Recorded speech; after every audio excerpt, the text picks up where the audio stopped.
Hi everyone, I am Neha Gupta and I welcome you all to my YouTube channel StudyMate Neha.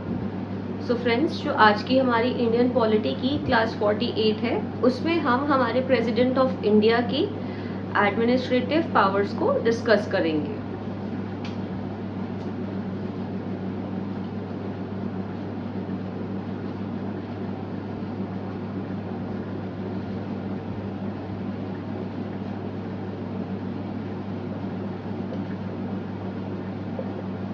हम इसको administrative या executive powers भी बोल सकते हैं. एडमिनिस्ट्रेटिव और एग्जीक्यूटिव पावर्स ऑफ प्रेसिडेंट.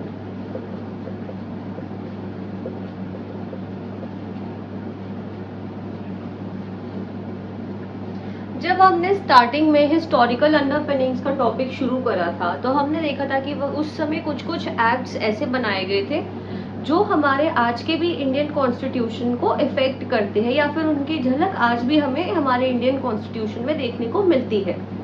तो when you talk about the union executive of India you see that some of the features that are existing today they are similar to the government of India act 1935.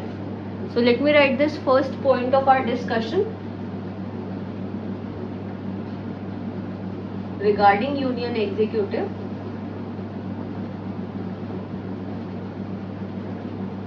इसके कुछ features है, some features. किसके similar है वो? Similar to Government of India Act 1935. जो हमारा article 53 है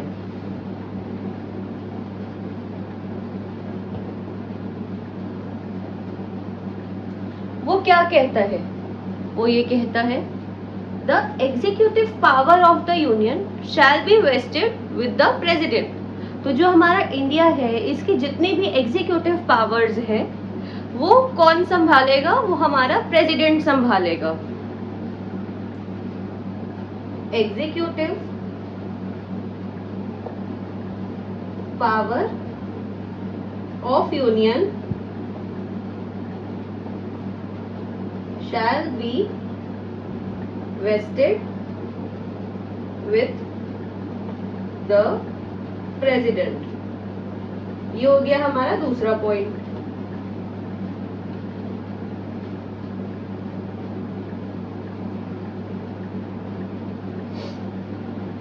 अब हम ये देखते हैं कि सिंपल मतलब में सिंपल हम एडमिनिस्ट्रेशन का मतलब क्या समझते हैं. जो हमारी एग्जीक्यूटिव है उसका काम क्या होता है? कंट्री को चलाना, ये मेक श्योर करना कि जितनी भी रूल्स रेगुलेशंस बनकर आ रही है, जितने भी लॉज बनकर आ रहे हैं उनको ठीक से इम्प्लीमेंट करा जा भी रहा है या नहीं करा जा रहा.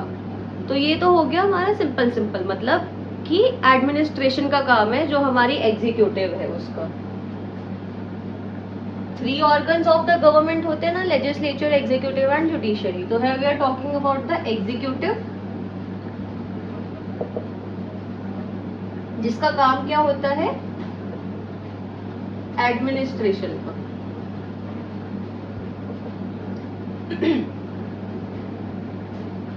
अब ये एडमिनिस्ट्रेशन कैसे करी जाती है एंड कौन एक बॉस होता है? हर एक कंपनी में एक बॉस होता है. सारी कंपनी के जो भी एक्शंस लिए जा रहे हैं उनको मॉनिटर करने के लिए. तो जो हमारा जो इंडिया है जो उसका एग्जीक्यूशन है वो उसका हेड कौन है? हमारा प्रेसिडेंट है, जैसे कि हमने आर्टिकल 53 में देखा. तो जो प्रेसिडेंट है वो एडमिनिस्ट्रेशन को किस प्रकार से कर रहा है? वो खुद तो आकर सारे काम नहीं कर रहा है ना. President is the head of the country. तो उसके पास कुछ कुछ अपने सबऑर्डिनेट ऑफिसर्स भी होते हैं, एडमिनिस्ट्रेटर्स भी होते हैं, अलग अलग मिनिस्टर्स भी बनाए जाते हैं मिनिस्ट्रीज के एंड अलग अलग ब्यूरोक्रेट्स भी अपॉइंट करे जाते हैं. वो क्यों अपॉइंट करे जाते हैं? इन्हीं सब कामों के लिए वो अपॉइंट करे जाते हैं. तो ये तो हो गया कि जो प्रेसिडेंट है वो हेड है एंड जो सारी एडमिनिस्ट्रेशन जो हमारी चल रही है, जो पूरी मशीनरी है उसमें ये सारे लोग इन्वॉल्व है जिनके बारे में मैंने अभी बोला. और तो और जो हमारा आर्टिकल 78 है